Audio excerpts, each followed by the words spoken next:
Samsung Electronics announced on Tuesday that co-CEO Han Jong-Hee had died of a heart attack. He was 63. His sudden death has left newly appointed boss Jun Young-Hyun solely in charge, who was appointed to his new role just last week, according to multiple sources. The news comes as one of South Korea's biggest conglomerates faces a tough year ahead after weak earnings in recent quarters and falling behind rivals in advanced memory chips and contact chip manufacturing, which have been in high demand from AI projects. Samsung has also lost its smartphone market crown to Apple and has faced its own succession drama, legal troubles, and more. So what happens now? Samsung is a huge company with many problems. Can one man really bring them back to their glory days? Han Jong-Hee passed away at a hospital on Tuesday while being treated for cardiac arrest. At the time, a successor had not yet been decided. He joined Samsung all the way back in 1988, steadily rising through the ranks and eventually becoming head of the project research and development team at the company's visual display division in 2011. He was appointed CEO in 2022. In a statement, the company credited Han with helping Samsung become a global leader in TV business and for contributing to the company's growth as an executive. They also said, "Our deepest condolences are with his family and loved ones during this difficult time." Just last week, Han hosted the company's annual shareholders meeting in Suwon, fielding questions about the firm's poor stock performance. Samsung has traditionally had a co-CEO structure, with one person in charge of its consumer division and one in charge of its chips division. An analyst who chose to remain anonymous said, Han was the key figure behind making Samsung's TV business influential on a global scale. With his sudden passing, there could have some long-term impact on its business strategy, particularly in areas like marketing. The analyst also said Han's absence could impact Samsung's efforts to improve its home appliance division, especially as the company faces challenges with tariffs and growing trade tensions. Now, the company has said Jun Young-Hyun will become the sole CEO. But who is he? And can he fix what has become a bit of a mess? At last week's shareholder meeting, Han and other executives faced tough questions from shareholders because Samsung didn't take full advantage of the AI boom, which led it to being one of the worst performing tech stocks last year. In the semiconductor sector, Samsung is falling behind SK Hynix when it comes to high bandwidth memory chips, which are crucial for AI graphics processing and used by companies like Nvidia. Luckily for Samsung, their new CEO is somewhat of an expert when it comes to chips and computers and stuff. He joined Samsung back in 2000 and kicked off his career by working on DRAM and flash memory, basically the tech that keeps your gadgets running smoothly. Thanks to his work, Samsung became a big name in memory tech. Fast forward to 2014, and Jun was promoted to the big leagues as the head of the memory business, overseeing everything from DRAM to NAND flash, basically making sure all the essential parts for phones and data centers were top-notch. In 2017, I guess it was time for a new adventure, and he became the CEO of Samsung SDI, the part of Samsung that handles batteries and energy storage. Why? Because electric vehicles and energy storage were blowing up, and Samsung wanted in. Under his leadership, Samsung SDI became a major player in the global battery scene.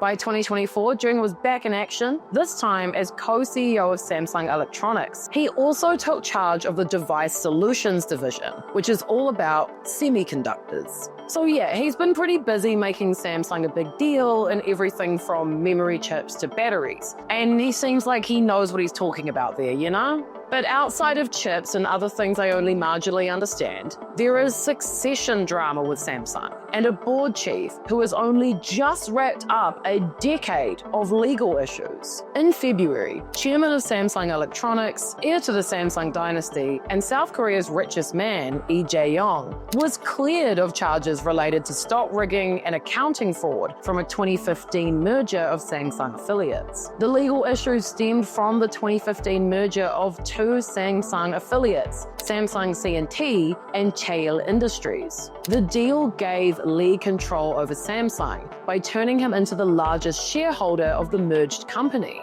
Prosecutors argued he undervalued Samsung C&T to get control at a cheaper price and set up his succession as the head of the family-run business from his father, Han Jong-Hee, who had suffered a heart attack in 2014. Succession? Family-run business?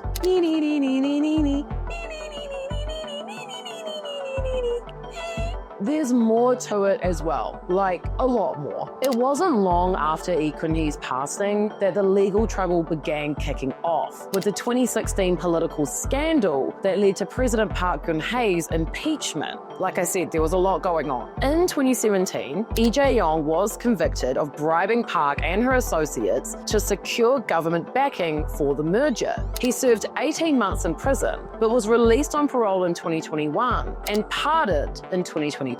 This was huge news at the time, and Lee Jae-yong was not the only person who got caught up in this political scandal. It was actually just like massive.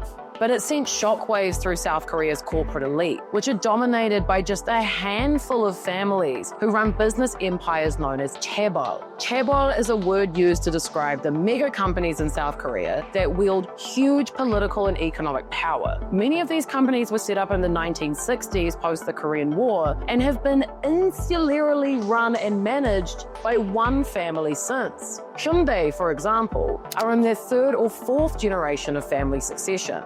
It's a business model that has served the chaebols well, making them able to compete with international rivals like Apple. And chaebols are often credited with South Korea's historic economic growth from the rubble of the Korean War. The system also provides extreme power and status for those lucky enough to be born into it. So if Samsung is ending its family ownership, would there be pressure on similar companies to do the same? But overall, many experts didn't really buy his statement at all. They just kind of thought he was lying. Some governance experts said he just did this to cool the heat on his legal woes. And others, just were like, you don't mean that. Park Sang-in, a Seoul National University professor and expert on corporate governance, said, "It is an empty promise. This is about 20 years' time and there is no binding commitment." Kim Woo-chan, a professor of finance at Korea University Business School, said, "If he really wants to sever the family control of the group, he has to announce how he will offload stocks in Samsung's de facto holding company, Samsung C&T, as Bill Gates sold his stake in Microsoft." Lee Jae-yong has 2 children, born in 2000 and 2004.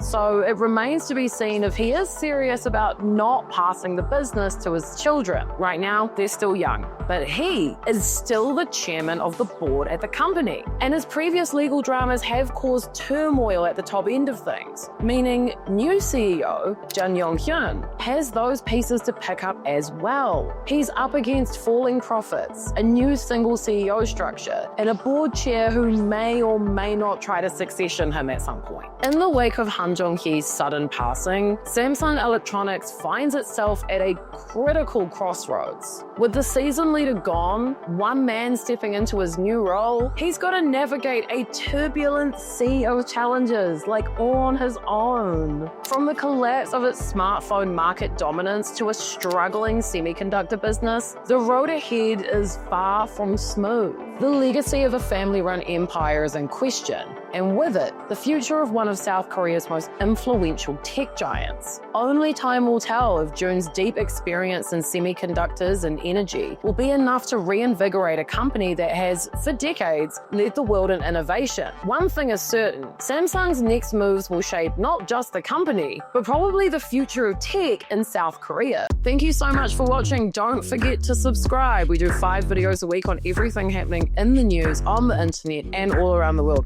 She's trying to escape. It's getting out. See you tomorrow.